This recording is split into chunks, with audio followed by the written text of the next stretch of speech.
Menstrual സൈക്കിളിന്റെ പ്രധാനപ്പെട്ട 4 സ്റ്റേജുകളാണ് നമ്മൾ പഠിക്കാൻ പോകുന്നത്.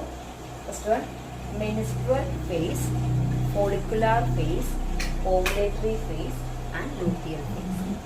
ഏതൊക്കെയാണ്? Menstrual phase, follicular phase, ovulatory phase and luteal phase. Menstrual phase എന്ന് പറഞ്ഞാൽ നമ്മൾ കഴിഞ്ഞ ക്ലാസ്സിൽ പഠിച്ചു, oogenesis നടന്ന് സെക്കൻഡറി oocyte ഫോം ചെയ്തിട്ട് അത് ഓവറിയിൽ നിന്ന് ഓരോ മന്തും റിലീസ് ചെയ്യുന്നു. അപ്പോൾ ഓരോന്നായിട്ട് പുറത്തേക്ക് റിലീസ് ചെയ്യുന്നു. ഓവുലേഷൻ എന്ന പ്രോസസ്സിലൂടെ പിന്നീട് ഈ ഓവം അല്ലെങ്കിൽ എഗ്ഗ് ഫലോപ്പിയൻ ട്യൂബിലെത്തി അവിടെ വെച്ച് ഫെർട്ടിലൈസേഷൻ നടക്കുന്നു. ഇനി ഫെർട്ടിലൈസേഷൻ നടന്നാൽ മാത്രമേ അതൊരു സൈഗോട്ട് അല്ലെങ്കിൽ കുഞ്ഞ് ആയിട്ട് മാറുന്നുള്ളൂ. അല്ലാത്ത കേസിൽ ഈ ഫെർട്ടിലൈസേഷൻ നടക്കാതെയുള്ള ഈ എഗ്ഗ് അവിടെ നിന്ന് ഡീജനറേറ്റ് ചെയ്യുന്നു. അതേസമയം ഫീമെയിലിന്റെ യൂട്രസിന്റെ ഭാഗം, യൂട്രസിന്റെ എൻഡോമെട്രിയം ലെയർ വെൽ വാസ്കുലറൈസ്ഡ് ആകുന്നു. അതായത് നമുക്കറിയാം, ഫെർട്ടിലൈസേഷൻ നടന്നാൽ അത് കുഞ്ഞ് ആയി മാറി അത് ട്രോപ്പോബ്ലാസ്റ്റ് ലെയർ എന്ന് പഠിച്ച് ട്രോപ്പോബ്ലാസ്റ്റ് ലെയർ എന്നിട്ട് എൻഡോമെട്രിയത്തിൽ അറ്റാച്ച് ചെയ്ത് ഇംപ്ലാന്റ് ചെയ്യണം. അപ്പം അങ്ങനെ ആ കുഞ്ഞിന് വളരുന്നതിന് ആവശ്യമായിട്ടുള്ള ബ്ലഡും മറ്റ് സപ്ലൈ ചെയ്യുന്നതിനായിട്ടുള്ള വെൽ വാസ്കുലറൈസ്ഡ് ഏരിയ ആയിട്ടാണ് എൻഡോമെട്രിയം മാറുന്നത്. അപ്പോൾ ഇങ്ങനെ ഫെർട്ടിലൈസേഷൻ നടന്നില്ല എന്ന് ഉണ്ട് എങ്കിൽ ഡീജനറേറ്റ് ചെയ്ത എഗ്ഗ് അല്ലെങ്കിൽ സെക്കൻഡറി oocyteഉം ഈ എൻഡോമെട്രിയത്തിന്റെ ലൈനിങ്ങും അവിടെയുള്ള ബ്ലഡ് വെസൽസ് എല്ലാം തന്നെയും പിന്നീട് ബ്രേക്ക് ഡൗൺ ചെയ്തുകൊണ്ട്, അതായത് പിറ്റ്യൂട്ടറിയുടെ ഹോർമോൺ ആയിട്ടുള്ള പ്രൊജസ്ട്രോണിന്റെ ഉൽപാദനം കുറയുന്നു.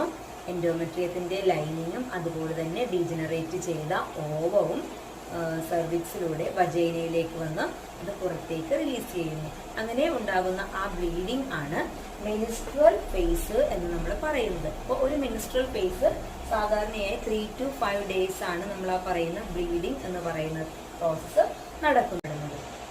ഇനി മെൻസ്ട്രൽ ഫേസ് പൂർത്തിയാക്കുന്നതോടൊപ്പം തന്നെ അടുത്ത ധാരാളം ഫോളിക്കിൾസുകൾ നമ്മൾ പറഞ്ഞു, സെക്കൻഡറി oocyteകൾ ഫോം ചെയ്തിട്ടുണ്ടാവും അല്ലെ. ഈ അടുത്ത ഫേസ് സ്റ്റാർട്ട് ചെയ്യുന്നുണ്ട്. അപ്പോൾ ധാരാളം ഫോളിക്കിൾസ് വന്നിട്ട് നമ്മൾ പറഞ്ഞു, പ്രൈമറി oocyteനെ പൊതിഞ്ഞുകൊണ്ട് പ്രൈമറി ഫോളിക്കിൾസ് വരുന്നുണ്ട്. പിന്നീട് സെക്കൻഡറി ഫോളിക്കിൾസുകൾ ഫോം ചെയ്യുന്നു. അതിനുശേഷം ടെർഷറി ഫോളിക്കുലാർ സ്റ്റേജ് അല്ലെങ്കിൽ അവിടെ ഒരു ഫ്ലൂയിഡ് ഫിൽഡ് ആയിട്ടുള്ള ക്യാവിറ്റി ഫോം ചെയ്തിട്ട് ഫോളിക്കിൾസുകളുടെ അറേഞ്ച്മെന്റ്. അപ്പൊ നമ്മൾ ഇത് കഴിഞ്ഞ ക്ലാസ്സിൽ oogenesis പഠിച്ചതാണ്. അപ്പൊ ഇങ്ങനെയുള്ള ഈ പ്രോസസ്സ് നടക്കുന്നു. അപ്പൊ ഗ്രാനുലോസ ലെയർ സെൽസുകളാണ് ഇതിനെല്ലാം സഹായിക്കുന്നത്. അപ്പൊ ഈ പ്രോസസ്സിനെയാണ് ഇവിടെ ഫോളിക്കിൾസുകൾ ഫോം ചെയ്യുന്ന ആ ഫേസിനെയാണ് നമ്മൾ ഫോളിക്കുലാർ ഫേസ് എന്ന് പറയുന്നത്. അപ്പൊ എങ്ങനെയാണ് ഇത് നടക്കുന്നതെന്ന് ചോദിച്ചാല്, പിറ്റ്യൂട്ടറി ഹോർമോൺസ് ആയ പിറ്റ്യൂട്ടറിയിൽ നിന്ന് ഉൽപ്പാദിപ്പിക്കപ്പെടുന്ന FSH എന്ന് പറയുന്ന ഹോർമോൺ, ഫോളിക്കുലാർ സ്റ്റിമുലേറ്റിംഗ് ഹോർമോണുകളാണ് ഈ ഫോളിക്കിൾസിന്റെ ഫോർമേഷന് സഹായിക്കുന്നത്. അപ്പൊ ഇങ്ങനെയുള്ള പ്രോസസ്സുകൾ നടന്നിട്ടാണ് സെക്കൻഡറി oocyte എന്ന് പറയുന്നത് ഓവറിയിൽ നിന്ന് റിലീസ് ചെയ്യപ്പെടുന്നത്. ഈ ഫേസ് ആണ് ഫോളിക്കുലാർ ഫേസ് എന്ന് പറയുന്നത്. ഇനി ഈ FSH മാത്രമല്ല, LH എന്ന് പറയുന്ന ഹോർമോണും ഉൽപ്പാദിപ്പിക്കുന്നുണ്ട് പിറ്റ്യൂട്ടറിയിൽ നിന്ന്.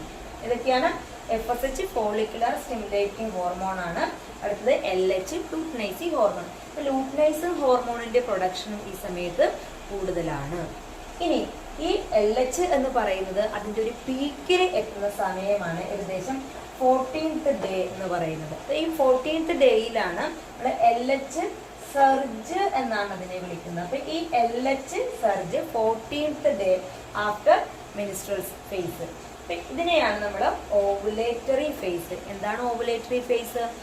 മെച്ചുവർ ആയിട്ടുള്ള സെക്കൻഡറി oocyte ഓവറിയിൽ നിന്ന് റിലീസ് ചെയ്യുന്ന പ്രോസസ്സാണ് ഓവുലേഷൻ എന്ന് പറയുന്നത്. ഇത് നടക്കുന്നത് 14th day after menstrual face.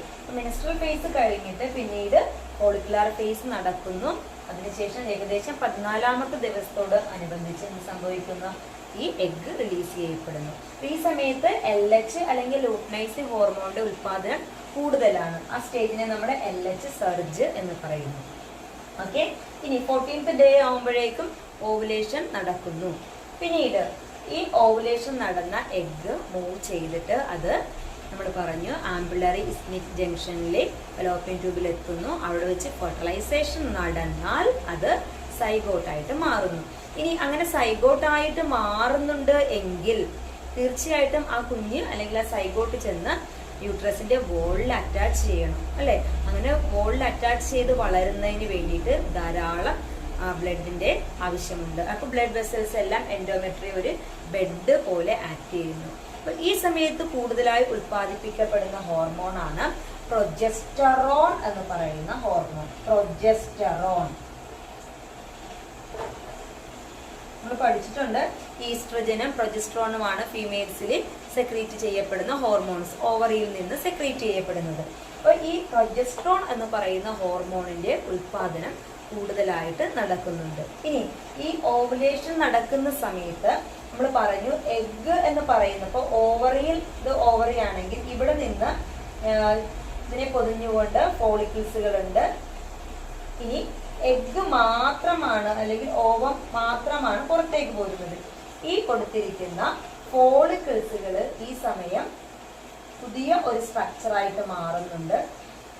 ഇത് ഓവമായിട്ടും ഫോളിക്കിൾസുകള് മെച്ചൂർഡായിട്ടുള്ള ടെർഷറി ഫോളിക്കിളുകൾ പിന്നീട് അറിയപ്പെടുന്ന പേര് ഗ്രാഫിയൻ ഫോളിക്കിൾ എന്നാണ്. അത് നമ്മൾ കഴിഞ്ഞ ക്ലാസ്സിൽ പഠിച്ചു. ഈ ഗ്രാഫിയൻ ഫോളിക്കിളുകള് പിന്നീട് കോർപ്പസ് ലൂട്ടിയം എന്ന് പറയുന്ന സ്ട്രക്ചറായിട്ട് മാറുന്നു. Corpus luteum. അപ്പോ ഓവുലേഷൻ ഫേസില് എഗ് പുറത്തേക്ക് റിലീസ് ചെയ്യുന്നു. അതിനുശേഷമുള്ള ഫേസ് ആണ് ലൂട്ടിയൽ ഫേസ്. അപ്പോൾ എഗ്ഗിനോടൊപ്പം തന്നെ ഇതിനെ പൊതിഞ്ഞിട്ടുണ്ടായിരുന്ന ഫോളിക്കുലർ സെൽസുകൾ അത് ഗ്രാഫിയൻ ഫോളിക്കിൾസ് ആയിട്ട് മാറുന്നു. ഈ ഗ്രാഫിയൻ ഫോളിക്കിൾസ് കോർപ്പസ് ലൂട്ടിയത്തെ സെക്രീറ്റ് ചെയ്യുന്നു. ഈ കോർപ്പസ് ലൂട്ടിയം ഒരു യെല്ലോയിഷ് കളർ ആയിട്ടുള്ളതാണ്. ഈ കോർപ്പസ് ലൂട്ടിയമാണ് പ്രൊജെസ്ട്രോൺ എന്ന് പറയുന്ന ഹോർമോണിനെ ഉൽപ്പാദിപ്പിക്കുന്നത്. അപ്പൊ ഈ സമയത്ത് പ്രൊജെസ്ട്രോണിന്റെ അളവ് കൂടുന്നതിന്റെ പ്രധാന കാരണം ഈ പ്രൊജെസ്ട്രോൺ ഉൽപാദനം കൂടിയാൽ മാത്രമേ അത് എൻഡോമെട്രിയത്തിന്റെ ലെയറിനെ മസ്കുലറൈസ്ഡ് ആക്കുന്നുള്ളൂ. എന്നാൽ മാത്രമേ കുഞ്ഞിന് ട്രോപ്പോബ്ലാസ്റ്റ് ലെയർ ചെന്ന് സൈഗോട്ടിന്റെ ഫോർമേഷനൊക്കെ കഴിഞ്ഞ് ട്രോപ്പോബ്ലാസ്റ്റ് ചെന്ന് എൻഡോമെട്രിയൻ ലൈനിങ്ങിനെ അറ്റാച്ച് ചെയ്യാൻ പറ്റുന്നുള്ളൂ. ആ ഇംപ്ലാന്റേഷൻ നടക്കുന്നു. ഓക്കെ. അപ്പൊ കോർപ്പസ് ലൂട്ടിയം പിന്നീട് ഡീജനറേറ്റ് ചെയ്തിട്ട് അത് കോർപ്പസ് ആൽബിക്കൻസ് ആയിട്ടാണ് മാറുന്നത്. ഒരു വൈറ്റിഷ് കളറായിട്ട് പിന്നീട് പുറത്തേക്ക് റിലീസ് ചെയ്യുന്നു. ഇനി ഫെർട്ടിലൈസേഷൻ നടന്നാൽ അത് സൈഗോട്ട് ആകുന്നു. വീണ്ടും ഫെർട്ടിലൈസേഷൻ ഈവൻസ് അവിടെ നടക്കുന്നില്ല എന്നുണ്ടെങ്കിൽ അടുത്ത ഒരു സ്റ്റേജ് അവിടെ പ്രൊജെസ്ട്രോണിന്റെ ഉൽപാദനം കുറയുന്നു. അതിന്റെ ഫലമായിട്ട് എൻഡോമെട്രിയൻ ലൈനിങ് ബ്രേക്ക് ഡൗൺ സംഭവിക്കുന്നു. മിനിസ്ട്രേഷനിലൂടെ ഡീജനറേറ്റ് ചെയ്ത ഓവവും പുറത്തേക്ക് റിലീസ് ചെയ്യുന്നു. അപ്പോൾ ബ്ലഡ് വെസൽസും ഓവവും പുറത്തേക്ക് റിലീസ് ചെയ്യപ്പെടുന്നു. ആ ഫേസ് ആണ് മിനിസ്ട്രൽ ഫേസ്. 3 to 5 days ഇത് വീണ്ടും ഇങ്ങനെ റിപ്പീറ്റ് ചെയ്തുകൊണ്ടേയിരിക്കുന്നു. ഇത് ഏകദേശം 28 to 29 days ആണ് ഒരു ഫീമെയിൽസിൽ ഈ സൈക്കിൾ പൂർത്തിയാക്കുന്നത്. എന്നാൽ ഇത് പല കാരണങ്ങൾ കൊണ്ട് വ്യത്യാസപ്പെടാം.